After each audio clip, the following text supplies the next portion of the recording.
इतवार के रोज 35 साला पाकिस्तानी सहाफी शाहिद जहरी बलूचिस्तान के सनती शहर हब में एक धमाके में हलाक हो गए।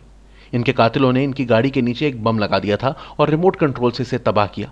कालादम अलहदगी पसंद ग्रुप बलोच लिबरेशन आर्मी ने इस हमले की जिम्मेदारी कबूल की है। जहरी के कत्ल से सिर्फ 3 दिन पहले नॉर्वे की नोबेल कमेटी ने आजाद सहाफत की हिमायत का अवार्ड फिलिपाइन की सहाफी मारिया रीसा और रूस के दिमित्री मुरादोव को दिया। नोबेल के इस ऐलान के चंद ही दिनों बाद पाकिस्तानी सहाफी का कत्ल पूरी दुनिया में मीडिया की आज़ादी के लिए बढ़ते हुए खतरात को वाज़ेह करता है। हम रूस की जैसी मुतलिकुल अनान हुकूमतों के प्रेस पर क्रैकडाउन के बारे में सुनने के आदी हैं, लेकिन फिलिपाइन कम अज़ कम ज़ाहिरी तौर पर एक जमहूरियत है, पाकिस्तान ही की तरह। पिछले साल इंटरनेशनल फेडरेशन ऑफ जर्नलिस्ट ने एक वाइट पेपर शाया किया था जिसमें दुनिया के सहाफ़ियों के लिए 5 खतरनाक तरीन ममालिक की निशानदेही की गई।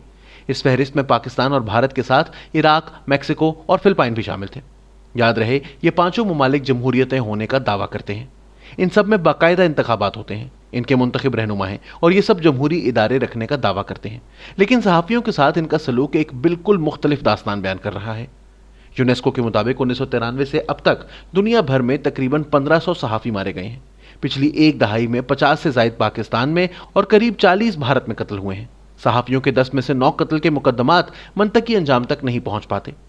अक़वाम मुत्तहिदा और इससे वाबस्ता इदारों ने इस मसले को उजागर करने की कोशिश की है कि इन कातिलों को किसी सज़ा का खौफ नहीं, और ये ना सिर्फ मीडिया की आज़ादी के लिए खतरा है बल्कि जमहूरियत की आईनी बुनियादों को भी कमज़ोर करता है। अक़वाम मुत्तहिदा ने 2012 में सहाफ़ियों की हिफाजत के लिए लाइहा अमल का ऐलान किया था, लेकिन इससे कुछ खास बरामद नहीं हुआ।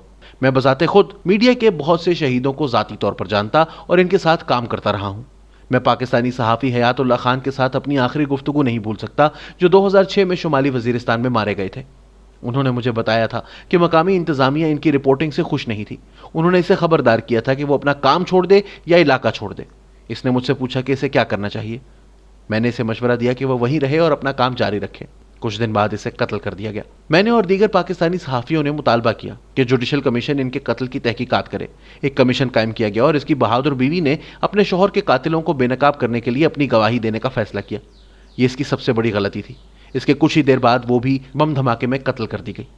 आखिर में एहसास जुर्म के साथ मुझे हयातुल्लाह खान के छोटे भाई को बाकी खानदान के साथ इलाका छोड़ने का मशवरा देना पड़ा। इस खानदान को कभी इंसाफ नहीं मिला। 2018 में कश्मीरी सहाफ़ी शुजात बुखारी ने मुझे बताया कि इन्हें भारत में धमकियां मौसूल हो रही थी। कुछ दिन बाद इसे श्रीनगर में कत्ल कर दिया गया। मैंने 2017 में एक भारतीय सहाफ़ी गौरी लंकेश के कत्ल पर एक तहरीर लिखी थी जिससे मैं ज़ाती तौर पर कभी नहीं मिला। वो हम सोशल मीडिया के जरिए राब्ते में रहते थे। पाकिस्तान में बहुत से क़ारीन ने पूछा कि मैं एक भारतीय सहाफ़ी की मौत पर इतना उदास क्यों हूँ। मैंने इनसे कहा कि शायद मैं ये चाहता था कि इसके दोस्त और घर वालों को भी इल्म हो कि मैं गोलियों के जख्मों का दर्द समझता हूं, क्योंकि 2014 में अपनी जिंदगी पर होने वाले एक कातिलाना हमले के नतीजे में अब भी अपने जिस्म में 2 गोलियां लिए फिरता हूं। हमें एक दूसरे के लिए आवाज उठाने की जरूरत है, क्योंकि मीडिया की आज़ादी के लिए खतरात पूरी दुनिया में फैल रहे हैं। सबसे परेशान कुन पहलू इंसाफ से इनकार है। मैं सिर्फ इतना कह सकता हूं कि पाकिस्तान और भारत जैसी जमहूरियतें मीडिया की आज़ादी के लिए बहुत खतरनाक हो चुकी हैं, क्योंकि कानून की हुक्मरानी हर पहलू ज़िंदगी से अनका है। जनूबी एशिया में ख़ास तौर पर इखलाकी आवाज़ों को कई सालों से रियासती और गैर रियासती अनासर की जानिब से मुनज़्ज़म जंग का सामना है। कुछ साल पहले एक बहादुर श्रीलंकन सहाफ़ी लसांथा विक्रमटुंगे ने अपने आखिरी इदारिये में अपने कत्ल की पेशगोई की थी। वो उस वक्त के श्रीलंका के सदर महिंद्रा जापक्सा, जो अब वज़ीर आज़म हैं, के नाकिद थे। एक दिन विक्रमटुंगे को सदर की जानिब से बुलाया गया और धमकी दी गई कि अगर इसने लिखना ना छोड़ा तो कत्ल कर दिया जाएगा। इस बहादुर सहाफ़ी ने मानने से इनकार कर दिया। विक्रमटुंगे के आखिरी इदारिये में चंद सतरें थीं जो हम सब के लिए आज भी अहम हैं। इसने जर्मन पादरी और नाज़ी हिरासती कैंप के शिकार मार्टिन न्यूमोलर के मशहूर अल्फाज का हवाला दिया। पहले वो यहूदियों के लिए आए, मैंने बात नहीं की क्योंकि मैं यहूदी नहीं था। फिर वो कम्युनिस्ट के पीछे आए, मैंने आवाज़ नहीं उठाई क्योंकि मैं कम्युनिस्ट नहीं था। फिर वो ट्रेड यूनियनिस्ट के पीछे आए, मैंने तब भी बात नहीं की क्योंकि मैं ट्रेड यूनियनिस्ट नहीं था। फिर वो मेरे पीछे आए और मेरे लिए बोलने को कोई बचा ही नहीं था।